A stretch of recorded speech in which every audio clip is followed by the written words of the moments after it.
I failed him. We all failed him. He was really open about the trauma he faced and the teammates he lost. He sent some front views and he shared he felt like he was Batman or Halo. It wasn't until 2 days later when the FBI contacted Errett that she found out what happened in Las Vegas. They started to show me a video of him in the Cybertruck. My whole heart broke for him. That he was so broken that he got to that place. Errett is still struggling with why Livelsberger would take his own life. He didn't say anything explicit that would have triggered it, I guess. Well, his nearly 20 years of military service, Livelsberger saw multiple combat deployments.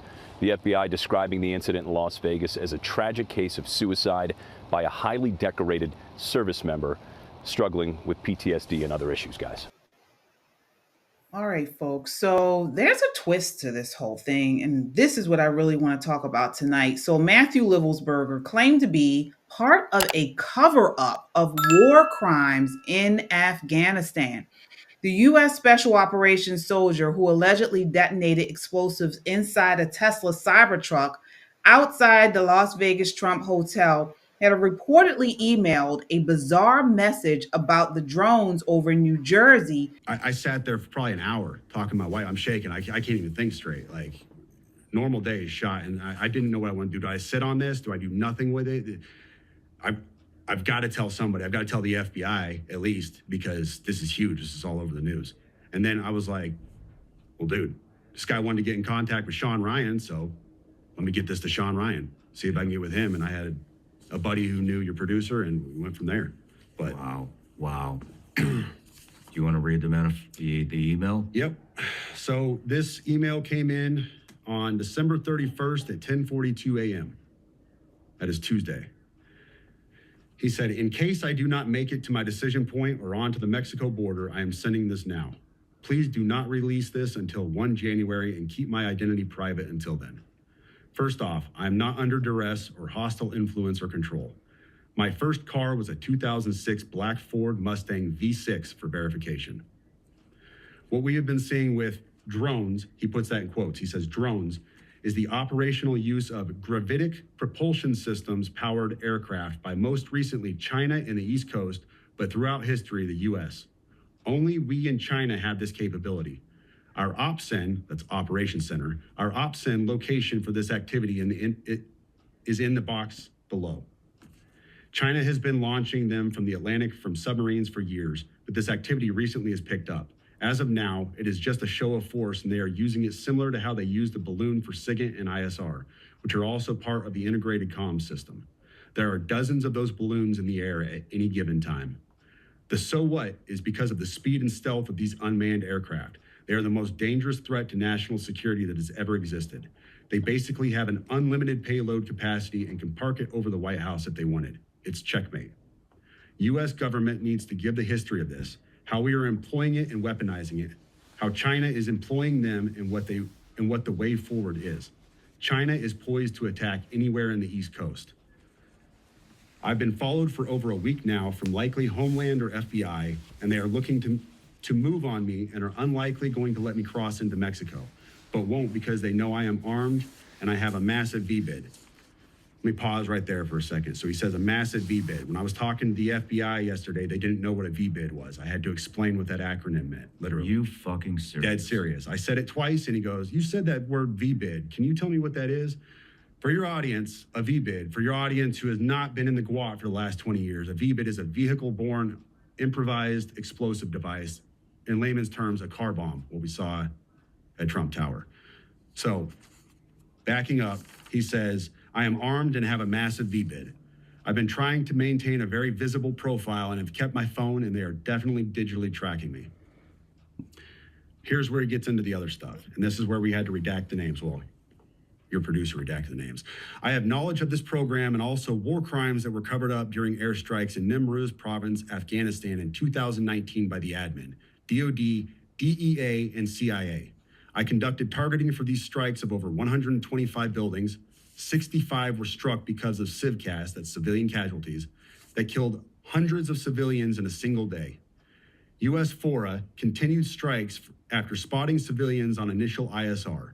It was supposed to take 6 minutes and scramble all aircraft in CENTCOM. The UN basically called these war crimes, but the administration made them disappear. I was part of that cover-up with U.S. FORA, an agent, redacted, of the DEA. So I don't know if my abduction attempt is related to either. I worked with redacted IO staff on this as well as the response to Bala Murghab. Redacted commander at the time, redacted can validate this. You need to elevate this to the media so we avoid a world war because this is a mutually assured destruction situation. Then he says, for vetting, my LinkedIn is Matt Berg or Matthew Livelsberger, an active duty 18 Zulu out of 110, that's 1st Battalion 10th Special Forces Group. My profile is public. I have an active TSSCI with UAP, USAP access. What is USAP? Do you know what that is? I don't know what that is. But I checked his credentials on LinkedIn. So that was the first thing I did. I went to his LinkedIn page. First thing I noticed was all of his bona fides were in place. He has all the UAS training from USASOC and everything else. And so I said, okay, at least the guy knows what he's talking about with drones. That was a very rough dig into the guy. But my issue was I couldn't validate or verify any of this information. And I told him that. And how I responded to him was in a subsequent email. I said, this is obviously a very big deal, but I don't have anything to verify this information with. Talking about gravitic propulsion systems without evidence just makes me another UFO talking head. Like, I'm not gonna go on my social media page and start talking about UFOs and anti-gravity systems and everything. I don't know what you're talking about, I can't. And he said, can I get on Fox News Contact on Signal as well as Shawn's show? Hegseth would be good too. That was his last message to me. Wow. Yeah. You know, the thing is, what is a gravitic propulsion system? To be honest with you, it is a fancy term you're going to find in science fiction. You won't find it in any, as far as I know, you won't find this in any kind of official manual or, scientific research. This is all science fiction. So, but what struck me is his use. What strikes me now, not then, but what strikes me now is his use of a very specific term that nobody else call it. If you asked me, I would say an anti-gravity propulsion system. That's how I would describe it because I don't know this stuff.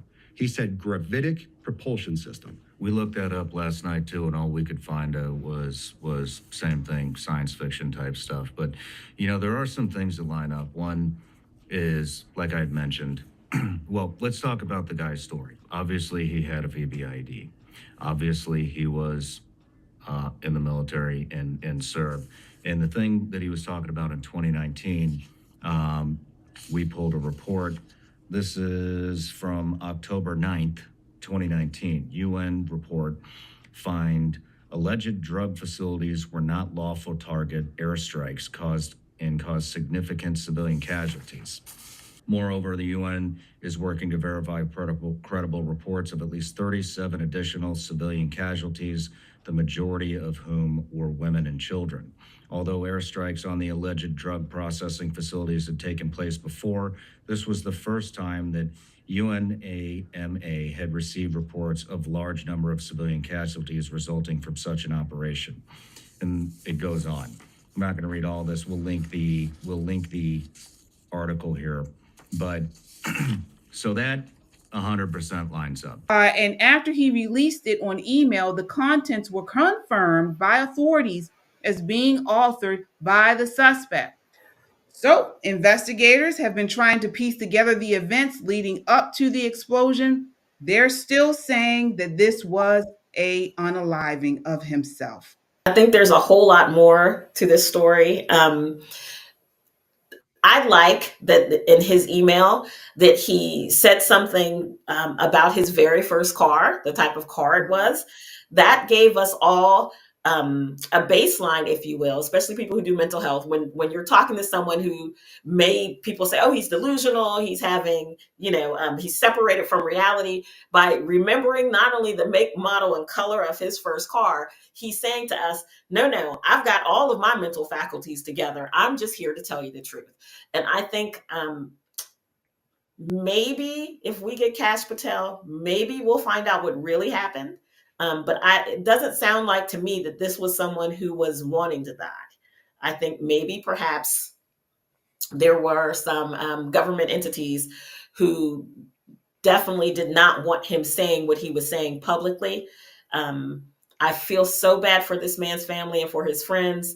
It is just a hard task to carry that weight of knowing things that you can't share with anyone else. And I think a lot of that was probably the reason why he was bringing truth to light. Wow. Yeah, Costing his we have life. a super chat here from Gimpy with the $2 super chat. Says let me see here. This is such a damn psyop. He's saying here. I want to move to you, Tyrone. What are your thoughts on this? Are we talking conspiracy theories, or is there some there? Well, the truth of the matter is, this is one very interesting point that all three of these men, Jabbar, Livelsberger, and Ryan Wesley Routh, the guy who was laying in wait on the golf course for Donald Trump, all three of these men have a Fort Bragg, now they call it Fort Liberty, connection. Livelsberger and Jabbar stationed there during their military service, and Routh, who was not in the military, has visited several times. Now, there is a Newsweek fact check article that says, did Ryan Wesley Routh visit Fort Bragg over 100 times? And I don't know of anyone who has alleged that he visited over 100 times, but they use that to say no. And I guess the casual observer will just run with that and substitute over 100 times for any time at all. The man spent 29 nights at Fort Bragg, and he's not in the military. So that's a very interesting commonality between the three of these men. And I think it leaves a lot of credibility to the fact that yes, MK Ultra is real, okay, as uncovered in the Church Committee congressional hearings. Okay, it's not conspiracy; it is a fact. You can go look at CIA declassified documents, and they detail all of it. And I think these men were under some sort of influence other than their own that caused them to do things they otherwise might not do. Wow. Shelley, I mean, what are your thoughts on this? Is this a cover up of massive proportions? Oh, we can't hear you, Shelley. Sorry, I'm not going to rule that out. I'm not going to rule that possibility out. I think Tyrone and I were talking the other day, and these connections, I think there are too many coincidences for this to be coincidental. Right, it's too many. Not only the guy Ralph, I think it is his last name, and this guy, this other Livelsberger. Not only all of these Fort Bragg connections, I'm still going to call it Fort Bragg. Not all of these Fort Bragg connections, but both of them in particular went after quote unquote Trump. You know, Livelsberger out his symbology was the Trump Tower. Of course, the other guy with the golf course, but Trump related. I don't know if our listeners remember, but we have talked about this even last year before the election. On our show, we said that they were going to continue to do whatever they could do to stop Donald Trump. I think this may be a part of it. And what this reminds me of, again, all these coincidences, that the military, like other paramilitary organizations, is the right kind of organization that can convert people to do these kinds of acts. And again, I know this is fiction, but what comes to my mind, I always think of pop culture, The Bourne Identity, that movie. I mean, the only, in a sense, only the government writ large, or specifically the military, which is a government apparatus, has the wherewithal to do these things, particularly undercover, and make it look so coincidental that you can overlook the obvious. Absolutely. Great. Yana, I know you have been talking about this type of stuff for a long time, conspiracy theories, things like this. Do you believe that this is something that he may be telling the truth with this email and with him reaching out to the Shawn Ryan show? I can't even process it because I feel like we're not given the information, what really happened. And so I don't believe, just from what I'm seeing, the Matthew Livelsberger, I don't see him being wanting to die. Like, from what I'm gathering, like, yes, he was suffering from PTSD, but at the same time, he wanted to let people know what he knows.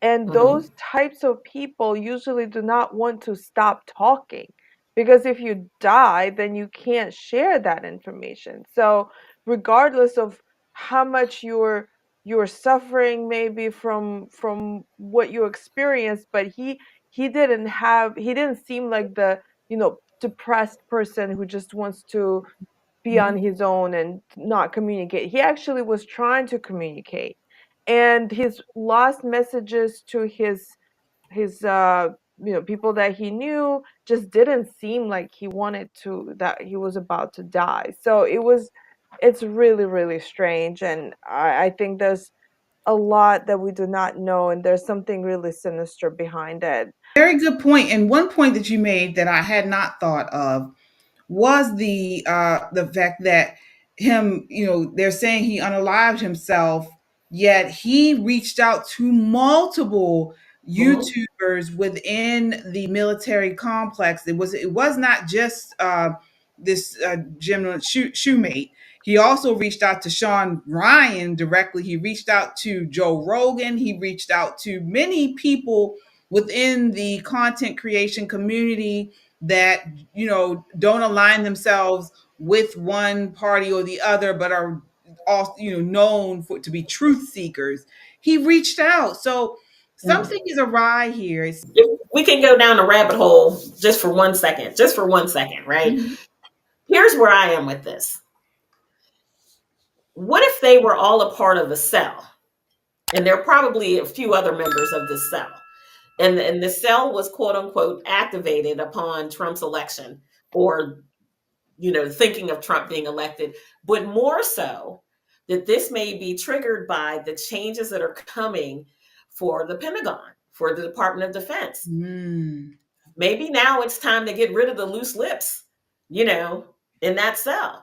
Because what we're seeing is, usually if there's something that happens, like this man, 20 years of service. PTSD is a very real illness.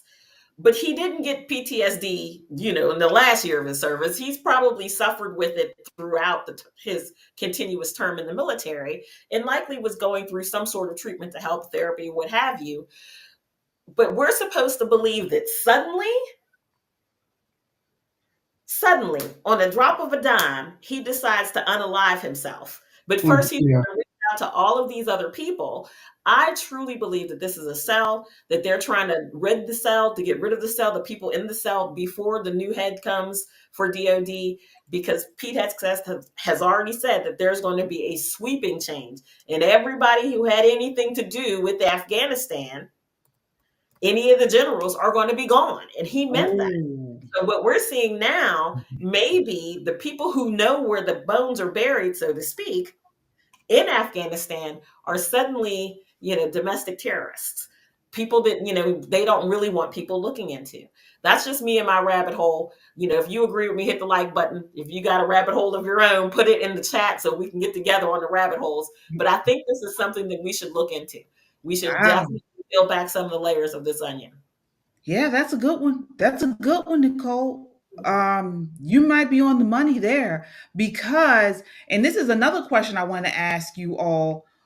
Do you believe Trump is going to pull back the covers on this and expose exactly what's going on when he gets in? Do you think he's going to put people in place to uncover what is going on? He's going to try. I'll put this out to you. He's definitely going to try. 4 years is going to go by in the blink of an eye. You got to understand that the bureaucracy, the unelected bureaucracy, is a hydra. It's real, and it's pretty strong. And they're going to resist with everything they have, even to the point of maybe even, doing something here in the United States to justify a war against Iran. okay, to take the focus off of what we need to do here domestically and to justify the need for these intelligence agencies and the Pentagon. You know, what better to do that than another war, right? So Trump is definitely going to try to do those things. But look, when people have tried this in the past, when they've tried to do these sorts of things, be they elected officials or we talked about Malcolm X, Martin Luther King Jr., and others, they didn't make it that long. Okay. And I will say this, and I hope to God I'm wrong with this. Boeing is rolling out a brand new Air Force One in 2025. Okay. I'll be damned if I would get on it if I were Trump. Boeing already has a built-in plausible denial. Oh, you know, things have been going wrong for us mechanically for years now. And it's a damn shame that Air Force One was lost over the Pacific. We can't find, hide nor hair of it. We'll do better next time. Hey, look, I'd be burning Zoom up if I were Trump because I just don't trust this the Secret Service is the government. Same government that despises Donald Trump. Yeah, you're absolutely right.